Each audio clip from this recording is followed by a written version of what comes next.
Hello बच्चों, welcome back to our YouTube channel maths by DK sir. So बच्चों कैसे हैं आप सब? आई होप आप लोग अच्छे होंगे, पढ़ाई ज़रूर कर रहे होंगे। सो इसी तरह पढ़ते रहिए।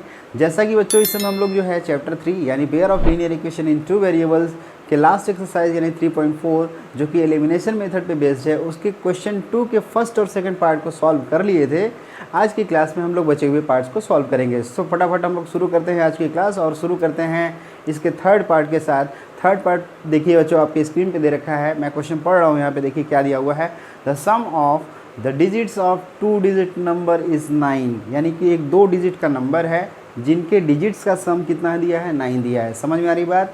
मतलब एक 2 डिजिट का नंबर, 2 डिजिट का नंबर जैसे कि मान लीजिए 24 है ना, 72 है, 80 है। तो इसी तरीके से एक ऐसा नंबर है, जैसे सपोज दैट आप 72 ले लीजिए, है ना, 72 ले लीजिए। तो इनके डिजिट्स क्या क्या हैं, 7 और 2 है। इनका सम कितना दिया, सम कितना आ रहा है, 9 है। उसी तरीके से एक क्वेश्चन दिया हुआ है कि एक 2 डिजिट का नंबर है जिनके डिजिट का सम क्या है, 9 है। First condition. सेकंड कंडीशन क्या करा है, also 9 times of this number, यानी ये जो नंबर पहले दिया हुआ है इसका 9 टाइम्स क्या है, is twice the number obtain by reversing the order of the digits then find the number. Question बिल्कुल आसान सा है, सिंपल भाषा में बोल रहा है, देख के हम लोग करते हैं।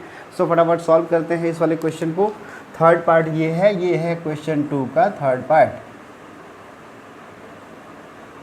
ठीक है, ये दिया है। अब अच्छा, इससे पहले सबसे पहले हम लोग 2 डिजिट का नंबर मान लेते हैं। तो 2 डिजिट का नंबर मानने के लिए हमें एक यूनिट डिजिट नंबर चाहिए और एक टेंस डिजिट नंबर चाहिए। आपको पता है, इस तरीके से आप लोगों ने पढ़ा हुआ होगा कि कोई भी अगर नंबर लिखा होता है तो यहाँ पे फर्स्ट यूनिट डिजिट होता है, फिर टेंस होता है, फिर 100 होता है एंड सो ऑन, इस तरीके से होता है। ठीक, तो इसी के अकॉर्डिंग हम मान लेते हैं let the unit digit number, unit digit is x and tens digit is y। कोई दिक्कत नहीं है, आप इसमें बच्चों जो है किसी को भी आप x y एज्यूम कर सकते हैं। हमने एज्यूम कर लिया है कि यूनिट डिजिट जो है वो x है और टेंस डिजिट जो है वो y है। तो इसके अकॉर्डिंग क्या आप नंबर आप फाइंड आउट कर सकते हैं। यानी कि अगर एक चीज़ याद करिए जो आपने पढ़ा होगा बचपन में, यानी 6-7 क्लास में आपने लगभग पढ़ा हुआ है ये सारी चीज़ें, कि मान लीजिए अगर ये 25 लिखा हुआ है, 25 को आप एक्चुअली में ये प्लेस वैल्यू के फॉर्म में यानी एक्सपेंडेड फॉर्म में कैसे लिखते हैं, आप ये जानते हैं कि इसका प्लेस वैल्यू 1 होता है, यानी 5 × 1, ये प्लेस वैल्यू इसका 1 है। और इसकी ये जो है प्लेस वैल्यू कितना हो जाएगा, 2 × 10 के फॉर्म में आता है। यानी 10 जो होता है सेकंड डिजिट को हम लोग 10 से मल्टीप्लाई करते हैं, उसकी प्लेस वैल्यू 20 हो जाएगी, इसका प्लेस वैल्यू कितना हो जाएगा, 5 हो जाएगा। क्लियर है? उसी तरीके से जो एक्स वाई लिखा हुआ है ये नंबर कैसे होगा, तो लिख लीजिए original number. So original number कितना हो जाएगा बच्चों, इसी रूल के अकॉर्डिंग क्या सब लोग निकाल पाएंगे? बिल्कुल। क्या हो जाएगा, ये यूनिट डिजिट है ये ऐसे ही रहेगा और जो टेंस डिजिट है उसमें 10 से मल्टीप्लाई हो जाएगा, यानी 10 × y। तो नंबर क्या आएगा, 10y + x आ जाएगा। ये ओरिजिनल नंबर आ गया। ठीक है, ओरिजिनल नंबर आ गया। कैसे आया, यानी यूनिट डिजिट को आप एज इट इज़ रखिए और टेंस वाले डिजिट में 10 का मल्टीप्लाई करके दोनों को ऐड कर दीजिए, आपका 2 डिजिट का नंबर मिल जाएगा। अब उसके बाद बोल रहा है कि रिवर्सिंग द डिजिट्स। पहले रिवर्स करके देख लीजिए। After reversing the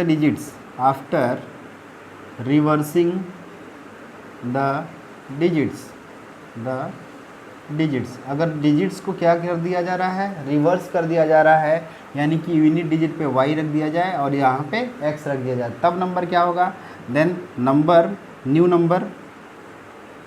new number becomes how much. ये कैसे आएगा बच्चों, यूनिट डिजिट आपका ऐसे ही ऐड होगा, 10 डिजिट में 10 का मल्टीप्लाई होगा, यानी 10 × x + y, यही तो नंबर आएगा। इतनी बात समझ में आ रही है सबको? इतनी बात सबको क्लियर हुआ? ये देख, यानी कि y डिजिट आपका यूनिट डिजिट हो गया और x कैसा हो गया, टेंस डिजिट हो गया। रिवर्स करने के बाद नंबर क्या मिलेगा, 10 × x + y। ठीक, अब बढ़ते हैं इसकी कंडीशन पे। क्या बोला हुआ है, बोल रहा है बच्चों कि अकॉर्डिंग टू क्वेश्चन क्या क्या बोल रहा है कि sum of the digit of 2 digit number, यानी इनके डिजिट का सम, किसका सम, डिजिट का, यानी x और y का सम। तो according to question case one क्या बोला है, sum of digit is equals to sum of digits is equals to 9। इसका मतलब x plus Y is equals to 9। क्या ये इक्वेशन नंबर 1 होगा? Is it clear? बिल्कुल सिंपल है या नहीं। अब बढ़ते हैं सेकंड केस पे। सेकंड केस देखिए बच्चों क्या दिया है according to question. Second case क्या बोल रहा है, अब कह रहा है, ध्यान दीजिए क्या बोला है, 9 times of this number is equals to twice of the number obtained by reversing the order of digits. यानी कि जो ओरिजिनल नंबर है उसका 9 टाइम्स किसके बराबर है, जो नया नंबर मिला है उसके 2 टाइम्स के बराबर है। तो यानी कि नया नंबर, पुराना नंबर क्या है, original number 10y plus x, और इसका कितना 9 टाइम्स, इसका कितना 9 टाइम्स,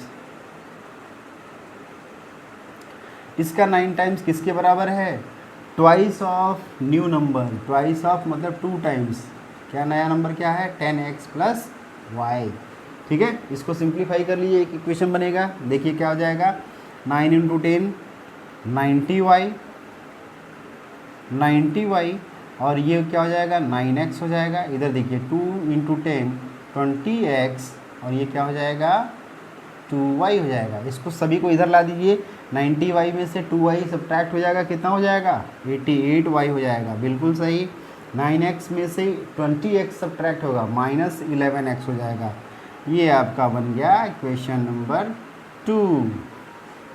ये बात समझ में आया बच्चों? बिल्कुल अच्छे से जो है ये वाला इक्वेशन आ गया है ना।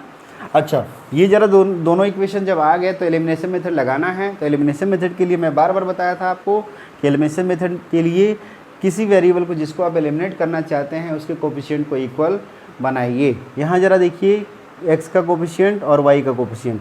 x का कोफिशिएंट यहाँ पे 11 है, यहाँ पे 1 है, यहाँ पे 88 है y का कोफिशिएंट, और यहाँ पे 1 है। सिंपल कौन सा होगा बनाने के लिए, 11 होगा। 11 से मल्टीप्लाई कर लेते हैं। तो 11 से किस में मल्टीप्लाई करेंगे, 1 में करेंगे। तो multiplying equation number 1, multiplying equation 1 by 11 क्या बन जाएगा, 11 से करेंगे तो 11x plus 11y is equals to 99। ये बन जाएगा इक्वेशन नंबर 3। अच्छा, मल्टीप्लाई करने के बाद मैंने आपको बताया था कि आप जो है जो दूसरा इक्वेशन जो अनयूज्ड इक्वेशन है इसी के जस्ट नीचे आप इसको लिख दीजिए। ठीक। अच्छा, अगर लिखेंगे बच्चों तो ज़रा ध्यान दीजिए, पहले y दिया है फिर x दिया है, यहाँ पे पहले x है फिर बाद में y है, तो थोड़ा सा गड़बड़ हो जाएगा। तो ऐसे में हम क्या करेंगे, सेम वेरिएबल के नीचे रहेगा, यानी ठीक है, यानी x के नीचे y के नीचे। तो क्या करना है, बस इसको प्लेस को इधर उधर कर देना है, इनके प्लेस को। तो ये क्या हो जाएगा, माइनस साइन के साथ ही आएगा, माइनस 11x प्लस, यहाँ पे कुछ नहीं है मतलब प्लस है 88y is equals to 0। Equation number 2। अब याद है मैंने कहा था कि इफ जब कोफिशिएंट इक्वल हो जा रहा है उसके बाद क्या होता है, साइन चेक करना है। साइन अगर डिफरेंट है तो ऐड करेंगे इक्वेशंस को, साइन अगर सेम है तो सब्ट्रैक्ट करेंगे इक्वेशंस को। साइन यहाँ पे क्या है, डिफरेंट है या नहीं, 11x ऊपर जो है प्लस है, नीचे क्या है माइनस है, मतलब ऐड करना पड़ेगा। ऐड करने पे कोई भी साइन में चेंजिंग नहीं होता है। तो ये क्या हो जाएगा, कैंसिल आउट हो जाएगा। ये आपका 11 प्लस 88 कितना हो जाएगा, 99y हो जाएगा, और ये 99 हो जाएगा। सो y की वैल्यू कितनी आ जाएगी, y की वैल्यू 1 आ गया। y की वैल्यू 1 आ गया बच्चों। अच्छा, जरा ये बताइए, if x plus Y is equals to 9, put the value of y in equation number 1। तो y की वैल्यू कितनी हो जाएगी, y की वैल्यू तो 1 दे ही रखा है, तो x की वैल्यू कितनी हो जाएगी, यानी x इज इक्वल्स टू कितना हो जाएगा, x प्लस वाई में रखिए, x plus 1 is equals to 9, so x is equals to 8। x का वैल्यू 8 आया कि नहीं आया। सो इस तरीके से आपका क्या आ गया, x की वैल्यू 8 आ गई। ध्यान है, समझ में आ रही बात, समझ में आया। ये x का वैल्यू 8 आ गया, यानी y की वैल्यू 1 और x की वैल्यू 8। यहाँ देखिए x क्या है, यूनिट डिजिट है, y क्या है, टेंस डिजिट है। तो नंबर क्या होगा, सो नंबर इज कितना हो जाएगा, ये आपका कैसा है, टेंस डिजिट है, तो इसमें नंबर कैसे मिलेगा, 1 इंटू 10, यानी कैसे निकालेंगे, नंबर आपका बन जाएगा, नंबर इज 1 इंटू 10 प्लस 8, ये कितना हो जाएगा, 18 हो जाएगा। यही तो आंसर होगा, ये आपका आंसर आ गया। इज इट सिंपल और नॉट? Very simple. ये आप देख लीजिए, इसको नोट डाउन कर लीजिए, है ना। सो इस तरीके से आप जो है जो प्रैक्टिकल प्रॉब्लम्स या सिचुएशंस दे रखा है उस तरीके से लीनियर इक्वेशन फॉर्म करेंगे। जो केसेस अलग अलग दो कंडीशंस दे रखे हैं उस पर बेस्ड हम लीनियर इक्वेशंस को बनाएंगे। आफ्टर दैट हम क्या करेंगे, जो है एलिमिनेशन मेथड यूज़ करने के लिए कोफिशिएंट को इक्वल करना, सब्ट्रैक्ट करना, ऐड करना, ये सारी चीज़ें करेंगे और वेरिएबल्स की वैल्यू फाइंड आउट कर लेंगे। So pause the video, note it down. बढ़ते हैं इसके फोर्थ पार्ट पे। फोर्थ पार्ट क्वेश्चन आपके स्क्रीन पे दिख रहा है। फोर्थ पार्ट देखिए बच्चों क्या दिया है, ये भी सिंपल क्वेश्चन ही है।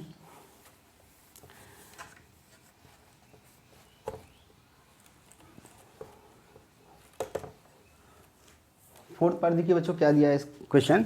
ये दिया है कि Meena went to bank, Meena जो है बैंक जाती है टू विदड्रॉ रुपीज़ 2000, बैंक जाती है 2000 रुपये निकालने के लिए। सी आज द कैशियर, उसने कैशियर से क्या कहा, to give her ₹50 and ₹100 notes only. उसने बोला कि मुझे जो है 100 रुपये और 50 रुपये के ही नोट चाहिए, ठीक है। Meena got 25 notes in all, यानी कि टोटल उसको कितने नोट्स मिले, 25 नोट्स मिले। Find how many notes of ₹50 and ₹100 she receive. बिल्कुल सिंपल सी बात है। मीना बैंक गई, उसने 2000 रुपये लिए, उसने कहा कि मुझे 50 और 100 रुपये के ही नोट चाहिए और उसको टोटल मिल गए 25 नोट्स। आप बताइए कितने नोट्स मिले होंगे 50 के और कितने मिले 100 के। तो यहाँ पे हम एज्यूम कर लेते हैं, let the number of notes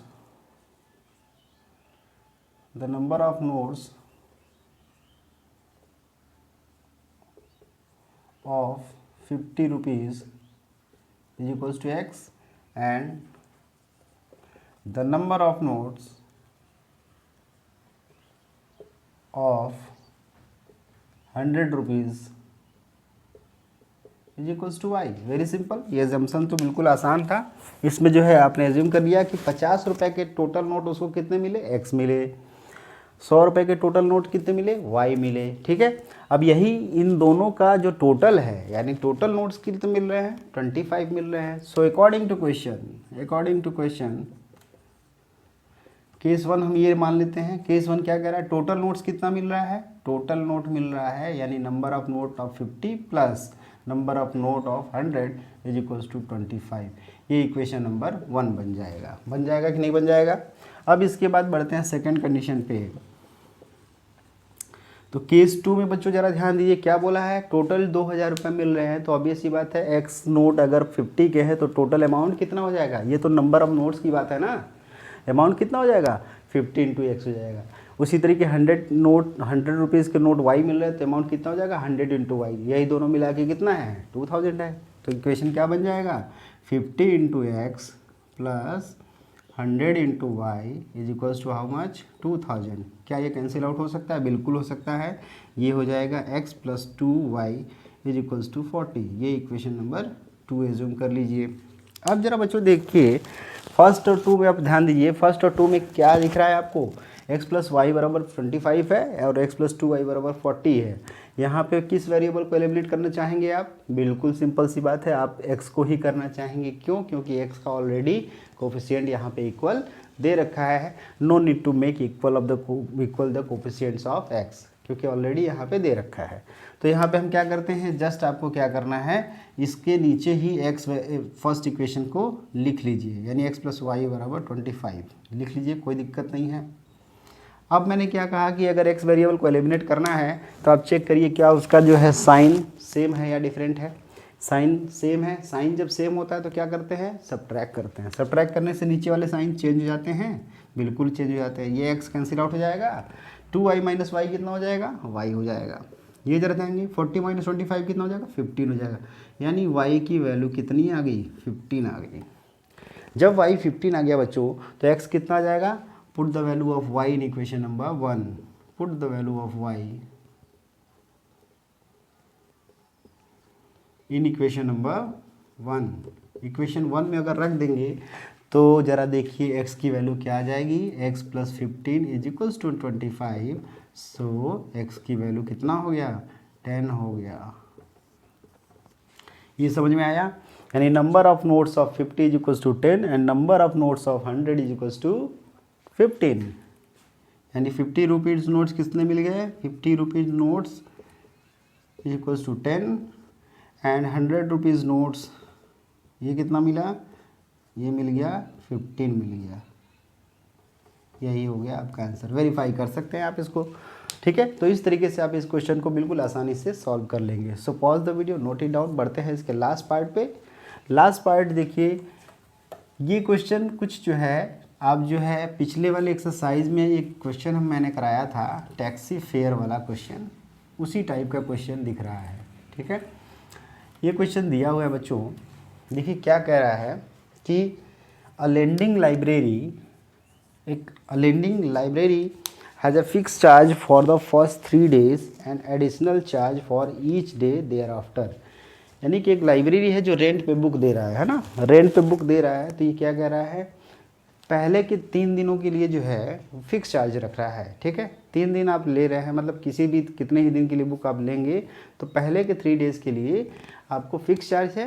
यानी तीसरे से चौथे दिन के बाद, यानी चौथे दिन से, यानी 4th डे से आपका चार्ज पर डे के अकॉर्डिंग लगेगा।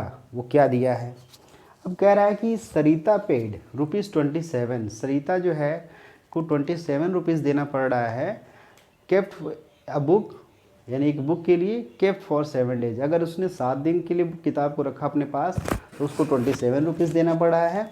And Susy while Susy paid ₹21 for the book she kept for 5 days। यानी 5 दिन के लिए उसको 21 रुपीज़, 7 days के लिए 27 रुपीज़, ठीक है। Then find the fix charge and the charge for each extra day. यानी कि पर डे का चार्ज भी निकालना है और साथ ही साथ फिक्स चार्ज निकालना है। तो यहाँ पे एज्यूम करिए बच्चों, बिल्कुल आसान क्वेश्चन है, जैसा टैक्सी वाले में किया था वैसे ही करेंगे। लेट द फिक्स चार्ज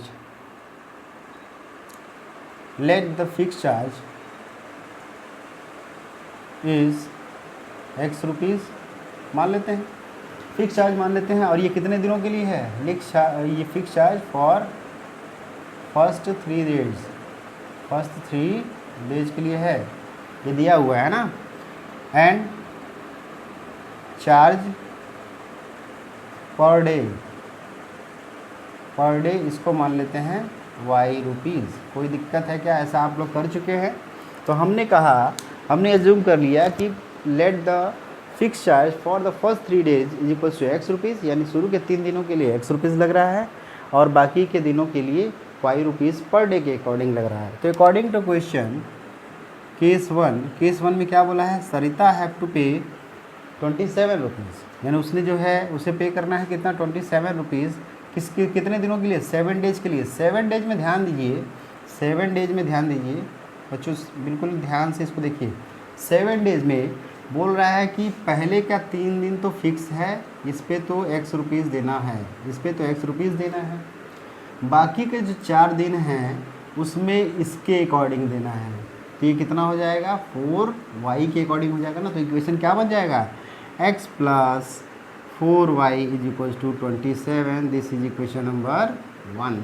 समझ में आई बात, बिल्कुल समझ में आया कि नहीं, फिर से ध्यान दीजिए। इन 7 दिनों में से 3 दिन तो फिक्स चार्ज है, 3 दिन का चार्ज तो फिक्स X रुपये लग रहा है। चौथे दिन से आपका चार्ज पर डे के अकॉर्डिंग लगेगा। तो कितने दिनों का बचा, 4 दिनों का। तो 4 दिनों का चार्ज 4Y हो जाएगा, ठीक है। Again according to question second case अब कितने दिन के लिए लग रहा है, 5 days के लिए। 5 days ना, 5 days में क्या होगा, 3 days फिक्स है, 2 days एक्स्ट्रा है। तो 3 days के लिए X रुपीज़, इसके लिए कितना हो जाएगा, 2Y हो जाएगा। तो बस इक्वेशन क्या बन जाएगा, X + 2Y कितना देना पड़ रहा है, 21 रुपीज़। इक्वेशन नंबर 2 हो गया कि नहीं हो गया, ठीक है। अब इसको सॉल्व करते हैं हम लोग। देखिए सॉल्व कैसे करेंगे बच्चों, बिल्कुल ध्यान दीजिए। अब ये इक्वेशन 1 और 2 को ज़रा देखिए, क्या इसमें जो है 1 और 2 में X वेरिएबल के कोफिशिएंट इक्वल हैं। यानी कि इसी के नीचे ज़रा हम लोग लिख लेते हैं, यहाँ पे इक्वेशन नंबर 1 लिख लेते हैं, X + 4Y = 27। और दूसरा क्या है, X + 2Y = 21। Equation number 1, equation number 2। ज़रा ध्यान दीजिए, क्या X का कोफिशिएंट इक्वल है, बिल्कुल इक्वल है। साइन क्या है इनके, सेम है। सेम पे क्या किया जाता है, सब्ट्रैक्ट किया जाता है। सब्ट्रैक्ट करिए, ये माइनस, ये माइनस, ये माइनस, ये कैंसिल आउट हो जाएगा। 4 - 2 2y हो जाएगा, 27 - 21 6 हो जाएगा। तो y की वैल्यू बच्चों कितनी आ जाएगी? y की वैल्यू 3 आ जाएगी। आ गया कि नहीं आ गया?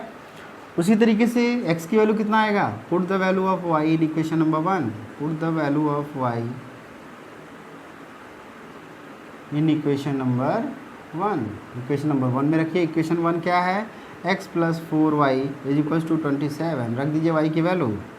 x + 4 × 3 = 27, यानी कि x बराबर 27 - 12, सो कितना आ जाएगा? 15 आ जाएगा। तो x कितना आया? ये 15 रुपीज़ हो गया, और y कितना आया? ये 3 रुपीज़ हो गया। समझ में आई बात? यानी कि x आपका क्या है? ये फिक्स चार्ज है, यानी शुरू के फर्स्ट 3 डेज़ के लिए उसको 15 रुपीज़ देना है, बाकी एडिशनल चार्ज कितना है? 3 रुपीज़ पर डे देना है। तो ये आपके आंसर्स हो गए।